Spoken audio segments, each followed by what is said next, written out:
성가대의 귀한 찬양 감사합니다. 할렐루야. 오늘은 세상을 섬기는 교회라는 제목으로 사랑하는 성도님들과 말씀의 은혜를 나누기를 원합니다.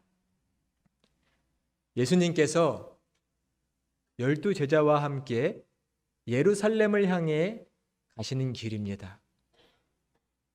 마가복음에서는 예수님께서 갈릴리에서 열심히 사역을 하시고 딱 한 번 예루살렘에 입성을 하시고 그곳에서 고난을 받으시고 십자가에서 죽으시고 부활하신 이 간단한 구조로 마가복음은 구성이 되어 있습니다.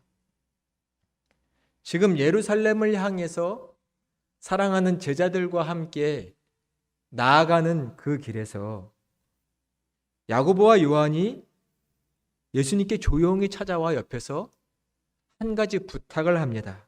선생님, 우리가 부탁드리는 것을 꼭 들어주시기를 원합니다. 꼭 들어주세요. 라고 말을 합니다. 아마 그 말 속에는 어떤 욕심이 담겨 있는 것 같습니다. 계속 말을 하기를 주님의 영광의 보좌에서 앉으실 때 우리 형제 중 하나는 주님의 오른쪽에 앉혀주시고요. 다른 한 형제는 주님의 왼편에 앉혀주세요. 라고 말을 합니다. 주님이 예루살렘에 가서 이 유대민족의 왕이 되시면 우리 형제들은 왕이신 예수님 다음 가는 자리에 꼭 앉혀주시기를 바래요. 라고 예수님께 지금 청탁을 하고 있는 겁니다. 예수님을 따라다니며 예수님의 권세와 능력에 이미 놀랐지요. 많은 병자들을 고쳐주셨고 심지어는 죽은 자가 살아났습니다. 오병이의 기적을 보았습니다. 떡 5개와 물고기 2마리로 5,000명이 넘는 사람들이 배불리 먹는 그 천국의 잔치를 제자들은 경험했습니다. 이분이라면 이 로마의 황제와 그 지배 아래서 우리 유다 민족을 구원하고 독립시켜서 다시금 한 나라, 다윗의 영광이 가득했던 그 나라로 다시금 우리를 회복시킬지 모른다라는 기대가 이 예수님의 제자들의 마음속에 싹튼 것이고, 이제 예루살렘에 가면 아마 유다 민족들이 예수님을 추대해서 왕을 삼을지 모르니 그 전에 내가 예수님과 이미 계약을 맺어서 나는 예수님의 가장 으뜸가는 신하가 되어야겠다라는 생각을 한 것이죠. 이 예수님께서 이 제자들의 이 야고보와 요한의 청을 들으시고는 38절에 이렇게 말씀합니다. 너희는 너희가 구하는 것이 뭔지도 모르고 구하고 있다. 너희는 내가 마시는 잔을 마실 수 있고 내가 받는 세례를 너희가 받을 수 있느냐라고 오히려 되물으십니다. 제자들은 생각도 하지 않고 대답을 합니다. 당연히 예수님이 받으시는 잔을 우리가 마실 수 있고 그 세례도 받을 수 있습니다. 예수님이 받으시는 잔과 세례는 무슨 뜻이죠? 예수님이 받으시는 고난, 예수님이 지셔야 하는 십자가를 가리킵니다. 그러나 제자들은 그게 무슨 의미인지도 모르고 일단 내가 예수님의 좌편과 우편에 앉는 게 중요하니까 선뜻 대답을 먼저 하고 있는 것입니다. 예수님은 마가복음 8장과 9장과 10장에서 자신이 십자가에서 죽으실 것과 부활하실 것을 3번이나 말씀해 주셨습니다. 이미 오늘 본문이 10장인데 그 앞에 있는 8장과 9장에서도 이미 제자들에게는 내가 십자가에서 죽을 것이다. 그러나 죽기만 하지 않고 다시금 살아날 것이니 소망 가운데 거하라고 제자들에게 말씀해 주셨지만 제자들은 그 예수님의 십자가의 죽음의 말씀을 이해하지를 못합니다. 또 한편으로는 받아들이고 싶지가 않은 것 같습니다. 지금 3년 동안이나 예수님을 따라다니면서 어느 부분은 예수님과 함께 사역을 했고 어느 부분에서는 예수님의 수발을 들었고 예수님과 3년 동안 동고동락하며 지내왔는데 그 가운데는 분명 이들은 이 예수님이면 뭔가를 하실 거다. 우리 민족의 왕이 되실지도 모른다. 이런 생각 속에서 3년 동안 따라다녔는데 갑자기 지금 와서 십자가에 죽으신다니? 그 말을 듣고 싶지 않고 거부하려고 한 것일지도 모릅니다. 마가복음 8장에 보면 그래서 베드로가 그랬죠. 내가 너희를 십자가에 죽을 것이다. 내가 저 권세자들에게 넘겨 십자가에 죽을 것이다 라고 말하자 베드로가 예수님 절대로 그런 일은 있어서는 안 됩니다. 만류했죠. 그때 예수님이 베드로를 매우 따끔하게 혼내십니다. 사탄아, 내 뒤로 물러가라. 너는 나를 넘어지게 하는 자로다. 너가 하나님의 일을 생각하지 않고 사람의 일만 생각한다 라고 호되게 야단을 치셨습니다. 제자들은 예수님이 가시는 그 길, 하나님의 뜻은 생각지 않고 자기들의 처지만을 생각하고 있는 것입니다. 이제 우리는 어떻게 되냐라는 것이죠. 그리고 저 예루살렘에 가면 나는 높은 보좌에 예수님 다음 가는 보좌에 앉고 싶기도 하다라는 것입니다. 한 자리 차지하고 싶은 마음이 이 제자들의 마음속에 있는 것이죠. 야고보와 요한은 또 다른 제자들은 주님이 가시는 그 십자가의 길을 아직도 이해하고 있지 못하고 있습니다. 야고보와 요한이 예수님께 부탁하는 그 말을 들은 다른 제자들이 41절에 보니까 화를 냅니다. 너희 두 사람 야고보 형제, 요한 형제 너희가 뭔데 먼저 선수를 치냐라는 거죠. 이 말 속에는 우리들도 예수님의 우편과 좌편에 앉는 것 관심이 있다는 겁니다. 나도 저 예루살렘에 가면 예수님처럼 예수님 다음 가는 그 예수님의 보좌 우편에 좌편에 앉는 것 우리도 관심이 많은데 왜 야고보 요한 너희가 먼저 선수를 치냐는 것이죠. 왜 다른 제자들과 상의도 하지 않고 질서도 무시하고 너네 마음대로 예수님께 찾아가서 부탁을 하느냐라는 것입니다. 제자들 사이에 다툼이 분열이 일어나기 시작했습니다. 누가 예수님 우편과 좌편에 앉아 힘 있는 사람이 될 거냐? 이때에 예수님께서 제자들에게 매우 중요한 가르침을 한 가지 주십니다. 이 가르침은 우리 기독교의 핵심이기도 합니다. 오늘 본문인 42절부터 44절까지를 저희가 함께 봉독을 해보도록 하겠습니다. 42절부터 44절의 말씀입니다. 예수께서 불러다가 이르시되 이방인의 집권자들이 그들을 임의로 주관하고 그 고관들이 그들에게 권세를 부리는 줄을 너희가 알거니와 너희 중에는 그렇지 않을지니 너희 중에 크고자 하는 자는 너희를 섬기는 자가 되고 너희 중에 누구든지 으뜸이 되고자 하는 자는 모든 사람의 종이 되어야 하리라. 아멘. 예수님의 말씀을 귀 기울여 들어보시기 바랍니다.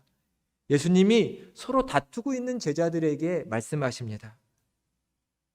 너희가 보고 있는 이 이방인, 로마인들의 주권자들이, 집권자들이 그들이 임의로 자기 마음대로 너희를 주관하고 너희를 다스리고 그들의 높은 관직에 있는 사람들이 자기가 가지고 있는 힘으로 그 권세를 너희를 마음대로 부리고 있는 것을 그동안 보아오지 않았느냐?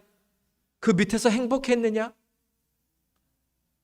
너희 중에는 그 높은 자리에 앉아서 권세를 부리는 자들이 높아 보이고 그들이 대단해 보이느냐? 그 자리가 부러우냐?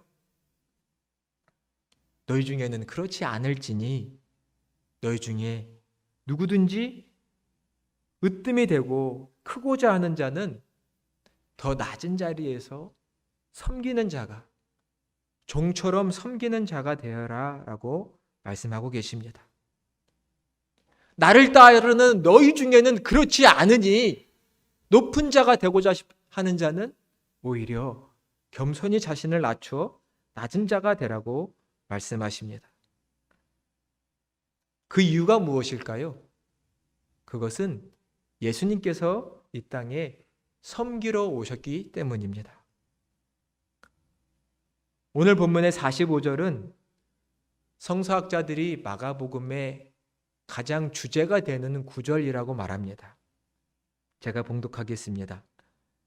인자가 온 것은 섬김을 받으려 함이 아니라 도리어 섬기려 하고 자기 목숨을 많은 사람의 대속물로 주려 함이니라.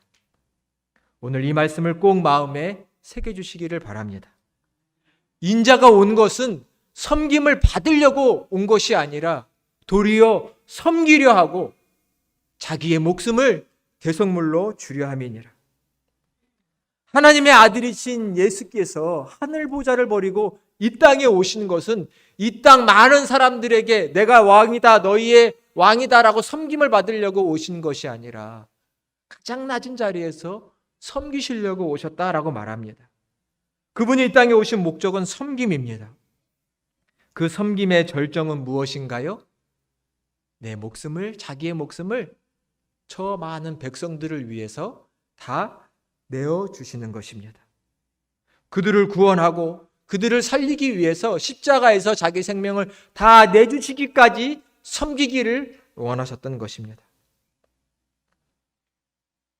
아직도 혹 예수님이 누구신지를 모르는 분이 계십니까? 예수님은 이 땅에 하나님의 아들로 오셔서 우리의 죄값을 다 치러주시기 위해서 십자가에서 죽으신, 섬기신 구원자이신 줄로 믿습니다. 그분은 십자가에서 사망 권세를 이기고 부활하신 하나님이십니다. 그분을 믿고 따르는 자는 예수님처럼 이 세상의 권세자처럼 높은 자리에 올라가 그 권세를 부리고 많은 사람을 다스리고 자기의 힘대로 주관하는 것이 아니라 예수님처럼 겸손히 낮고 낮은 자리에 가서 종처럼 섬기는 자가 되기로 다짐한 자들이 예수 그리스도를 따르는 자들인 줄로 믿습니다. 특별히 우리는 이날 그러한 신앙의 결단을 하는 복된 날이 되었으면 좋겠습니다. 예수님의 제자들, 겉으로는 예수님을 졸졸졸 따라다니는 것 같지만 야고보와 요한은 그 속에 어떤 마음이 있었냐면 예수님을 등에 업고 한 자리 차지하고 싶은 마음이 있었습니다. 힘 있는 자가 되기를 원했고 그 힘을 누군가에게 과시하고 보여줄 수 있는 사람이 되고 싶은 마음이 이 제자들의 마음속 구석구석에 있었다는 것입니다. 그것을 예수님께서는 훤히 보시고 말씀하시는 거죠. 너희도 나처럼 섬기는 자가 되어라. 오늘 우리 각자에게 주시는 생명의 말씀으로 받으시기를 간절히 축원합니다. 교회란 무엇인가요? 이런 예배당이 근사하게 있으면 교회인가요? 물론 교회는 모여서 예배하는 자리가 필요합니다. 하지만 교회란 예수 그리스도를 나의 구주로 고백하고 예수 그리스도를 본받기로 다짐하고 그렇게 예수님처럼 이 세상을 섬기기로 결단한 그런 결사체, 공동체인 줄로 믿습니다. 우리는 오직 예수 그리스도만 따르기로 다짐하고 서로 예수 그리스도만 따르자고 격려하고 그 길을 가자고 서로를 권면하는 그런 공동체입니다. 설교란 예수님이 누구신지를 말하는 것이고 예수님이 우리에게 가르쳐 주신 그 귀한 길을 여러분에게 말씀드리는 것이고 교회에서 이루어지는 여러 교육이란 결국은 예수님 본받아 예수님처럼 살자고 말하는 교육입니다. 이 공동체의 교제는 서로 어떻게 하면 예수님처럼 살 수 있을까를 고민하고 내 삶 가운데서 예수님의 향기를 어떻게 발할 수 있을까를 서로 나누고 서로가 그러한 삶을 살 수 있도록 밀어주고 땡겨주고 격려하는 그런 공동체인 것입니다. 우리 평강교회는 오직 예수 그리스도를 본받아 섬기기로 다짐한 그런 귀한 공동체가 되시기를 예수님의 이름으로 축원합니다. 교회는 새 시대를 맞이했습니다. 아쉽게도 이 새 시대란 부정적인 의미로는 세상이 이 교회를 이제는 잘 신뢰하지 않습니다. 예전에는 교회 하면 목사님 하면 장로님, 권사님, 집사님 하면 그래도 좋은 분들, 인품이 훌륭하고 믿을 수 있는 분들이라고 생각해 줬는데, 물론 여전히 마찬가지지만 이제는 아쉽게도 세상이 그렇게 보지 않습니다. 교회가 세상에서 신뢰를 잃어버렸고, 심지어는 손가락질을 받고 지탄을 받는 처지에 놓였습니다. 교회가 빛과 소금의 역할을 감당하지 못하자 세상은 교회가 꼭 필요한 곳, 이 세상에 꼭 필요한 것이라고 생각한다기보다는 오히려 세상에 피해를 입혔고 우리의 눈살을 찌푸리게 하는 곳이 되었다라고 말합니다. 안타까운 시대를 살고 있는 것이 지금의 교회죠. 물론 교회의 본질, 각 성도들의 모습은 그렇지 않을 줄로 믿습니다. 하지만 이 교회는 새로워질 필요가 있는 것이죠. 우리 과거의 교회 어떤 교회였나요? 이 나라, 이 민족이 계몽되지 못했을 때 학교를 세우고 대학을 세운 게 교회였습니다. 일제치하에서 이 민족이 고통받고 억압받을 때에 독립과 해방을 위해서 노력하고 생명을 바치는 것이 교회였습니다. 이 땅에 근대식 병원이 없었을 때요, 병원을 세우고 사람들에게 무상으로 치료해주고 그들을 생명을 살려준 것이 교회였습니다. 전쟁이 터져서 많은 이들이 죽고 고아가 많아지고 극빈자가 많아졌을 때 고아원을 설립해서 고아를 길러주고 극빈자들에게 먹을 것을 나눠주고 보금자리를 마련해 준 것 또한 교회였지요. 없어서는 안 된 이 교회가 지금 이 시대 가운데서는, 이 사회 가운데서는 아쉽게도 지탄의 목소리를 듣고 있습니다. 물론 모든 교회가 잘못한 것은 아닐 겁니다. 저 교회가 잘못했지, 어떻게 저런 교회가 있을 수 있어, 어떻게 저런 목사님이 있을 수 있어, 판단의 마음, 또 저 교회와 우리 교회는 달라 라고 생각할지도 있지만 그런 논의, 그런 생각은 지금 별로 의미가 없다고 생각됩니다. 교회는 다시금 예수님처럼 섬기는 교회가 되기 위해서 쇄신되고 거듭나야 될 때가 되었습니다. 이 목사는 크게 두 가지의 목회 철학을 가지고 있습니다. 첫째는 건강한 교회는 자라고 성장하게 되어 있다라는 것입니다. 어려운 얘기가 아니죠. 건강한 교회는 자라고 성장합니다. 건강한 어린아이가 쑥쑥 잘 먹고 크는 것처럼, 하지만 반대로 병약하고 약한 아이가 잘 자라지 못하는 것처럼, 건강한 교회는, 하나님 보시기에 말씀과 기도의 반석에 세워진 건강한 교회는 자라고 성장할 줄로 믿습니다. 이것은 당연한 것입니다. 이 기본 원칙이 중요합니다. 나중에 제가 재직 수련회 같은 곳에서 이 목회 철학에 대해서 조금 더 자세히 여러분과 비전을 나누도록 하겠습니다.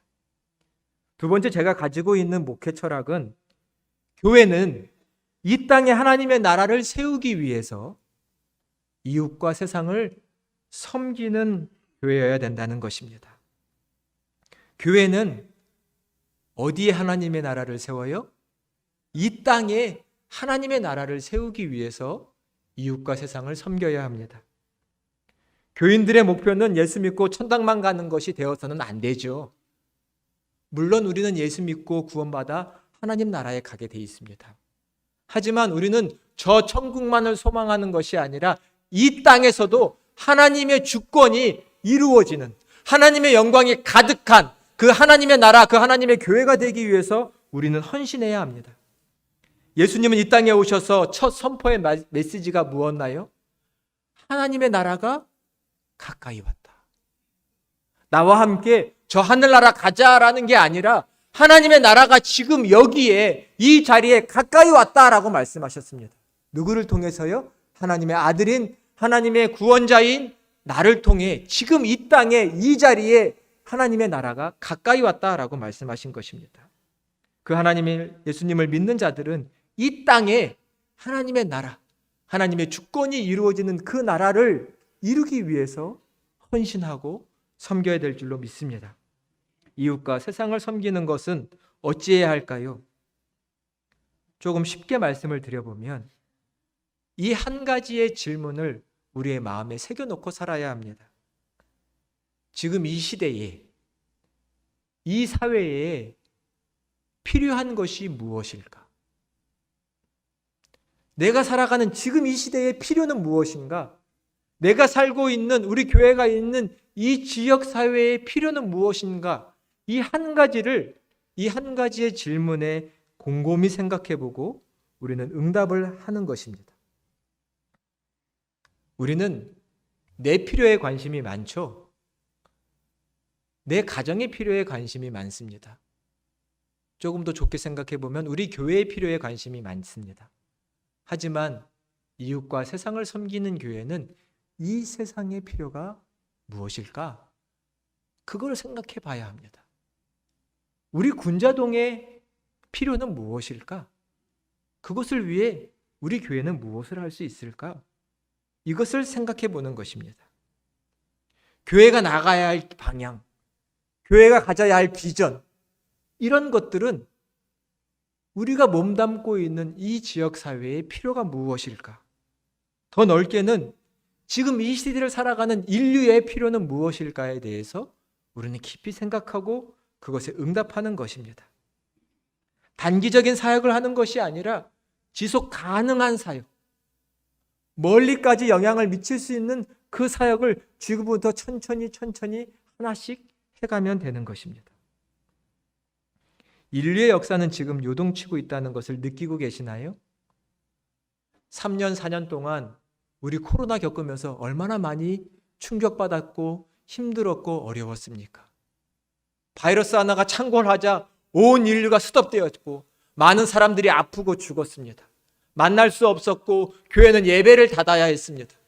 3년 동안 이 세상은 너무나 시끄러웠고 요동쳤지요. 바이러스 하나 때문에도. 여러분, 요즘 기후위기라는 말을 모르시는 분들은 없을 겁니다. 기후가 바뀌는 것은 큰 재앙이 됩니다. 세상은 지금 기후위기 속에 생존의 위기를 맞이하고 있죠. 어떤 경우든 이 세상은, 인류는 공경에 처할 수 있습니다. 공경을 우리는 보고 있습니다.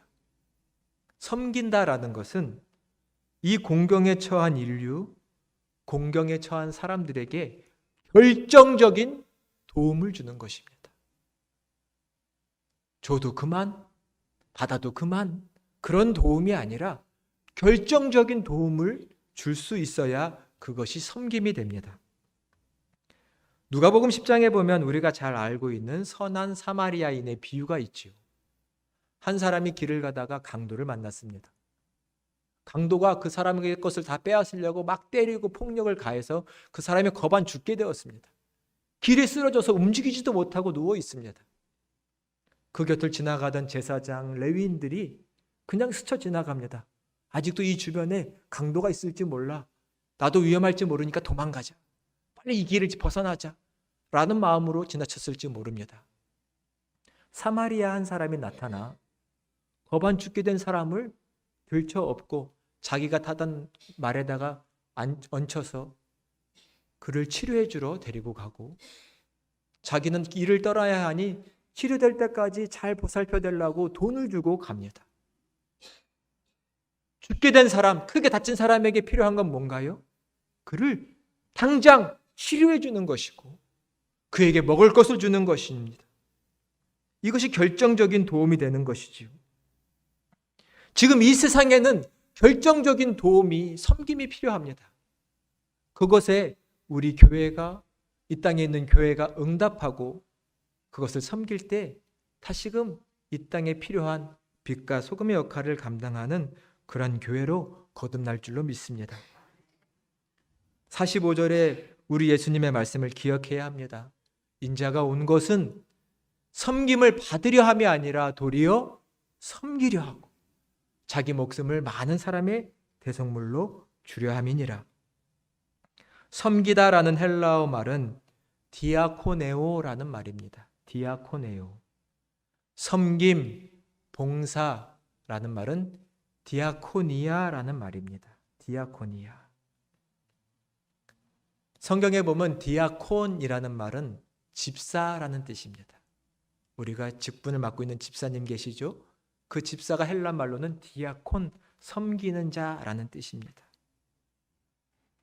우리 개신교의 태동은 과거 15세기에, 엄밀히 정확히 말하면 16세기에 종교개혁이 일어났을 때 독일과 스위스에서 우리가 잘 알고 있는 루터, 칼빈 이런 분들에 의해서 종교개혁이 일어났고 그때부터 우리의 개신교가 태동했다라고 말할 수 있습니다.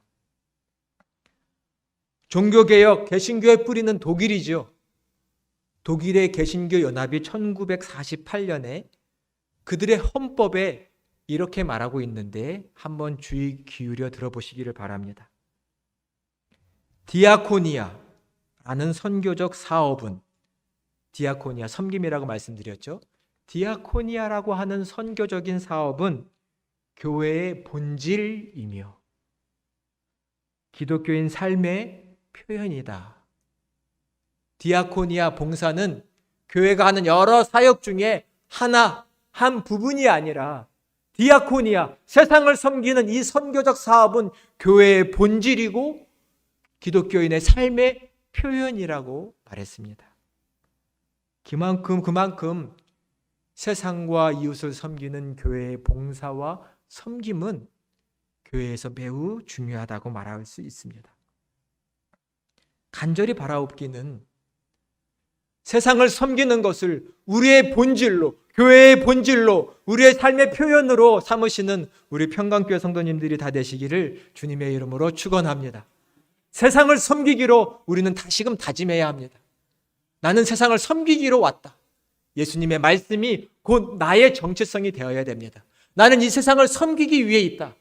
우리 그리스도인들은 이 세상의 필요를 섬기기 위해 있다. 그러면 내 삶은 알아서 사라집니다. 너희는 먼저 그의 나라와 그의 의를 구하라. 그리하면 이 모든 것을 너희에게 더하시리라. 우리가 하나님의 나라와 그의 의를 구한다면 하나님이 우리의 삶을 책임져 주실 줄로 믿습니다. 우리는 이 믿음을 가지고 살아가야 되는 것입니다. 세상의 필요를 섬기기 위해 내 삶을 드릴 때 하나님이 내 삶을 알아서 살 수 있도록 붙잡아 주시는 것입니다. 이것이 우리가 가져야 할 믿음인 것이죠. 오직 하나님의 나라를 위해서, 그 뜻을 위해서 내 삶을 헌신할 때 하나님은 내 삶에 필요한 은혜를 구석구석 채워주시는 것입니다. 이러한 삶을 살아야 기독교인은 행복합니다.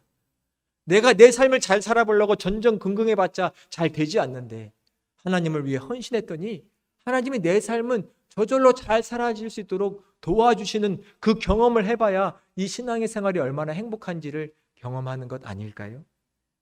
그러나 세상 사람들처럼 세상 것으로 염려하고 근심하고 내 삶을 내 방법과 내 힘으로 세워나가려고 할 때 세상과 내가 다를 것이 없는 것이 되는 것입니다. 마치 오늘 성경에 있는 제자들처럼 말입니다. 다시금 말씀으로 돌아가 보겠습니다. 야고보와 요한은 예수님이 세상 권세에 있는 왕이 되실 줄 알고 나를 그 우편과 좌편에 앉혀달라고 말했습니다. 어쩌면 우리도 예수님께 그러한 모습으로 있는지 돌아봐야 할 것입니다. 십자가에 달리신 예수님의 좌우편, 그 좌우편에 있는 게 뭘까요? 여러분이 한번 이제 대답을 말씀해 보셔야 합니다.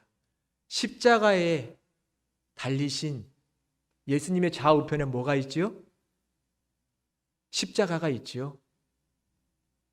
예수님의 좌편에도 십자가가 있었고 우편에도 십자가가 있어서 강도들이 달렸죠. 십자가에 달리신 예수님의 좌우편에는 십자가가 있을 뿐입니다. 세상의 권세자들이 있는 자리가 아닙니다.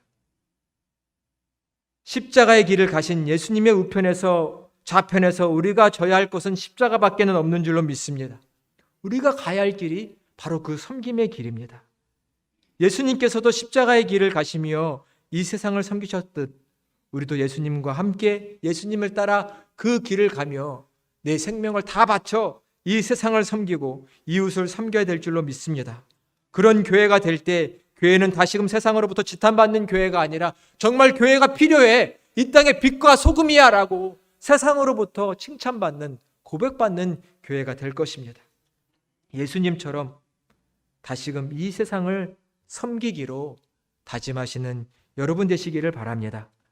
이 나라와 온 인류 위에 하나님의 생명을 불어넣는 평강교회, 그런 샬롬 공동체가 다 되시기를 예수 그리스도의 이름으로 간절히 축원합니다. 기도하겠습니다. 은혜와 사랑의 하나님, 감사합니다. 오늘도 주의 전으로 또 사랑받는 이 귀한 공동체로 우리를 불러주시고 함께 예배하며 주의 말씀을 들을 수 있도록 인도하여 주시오니 감사합니다. 성령님 우리에게 주신 이 말씀을 잊지 아니하게 하여 주옵소서. 인자가 온 것은 섬김을 받으려 함이 아니라 도리어 섬기려 하고 자기 목숨을 많은 사람의 대속물로 주려 함이니라. 이 땅에 섬기러 오신 예수님, 나도 주님처럼 이 세상을 섬기는 자로 살기를 원합니다. 가진 것 없다고 핑계할 것이 아니라 하나님의 능력과 지혜를 구하며 하나님의 나라를 세워가는 일꾼으로 내 삶을 온전히 드리게 하여 주옵소서. 기도할 때에 하나님께서 우리 평강교회에 능력의 능력을 부어주실 줄로 믿습니다. 하나 되게 하시고 하나님의 비전을 이루어가는 귀한 교회가 되게 하실 줄로 믿사오니 주님 우리로 하여금 다시금 기도하게 하여 주시고 주의 말씀에 온전히 순종하는 자들이 되게 하여 주옵소서. 십자가의 길을 가신 예수 그리스도를 본받고 따라가기를 원합니다. 예수님만 바라보고 나아가기를 원합니다. 세상 것 바라보지 말게 하여 주시고 예수 그리스도 십자가만 바라보며 나아가는 우리 평강교회 될 수 있도록 성령께서 우리와 함께하여 주시옵소서. 예수 그리스도의 이름으로 간절히 축복하며 기도하옵나이다. 아멘.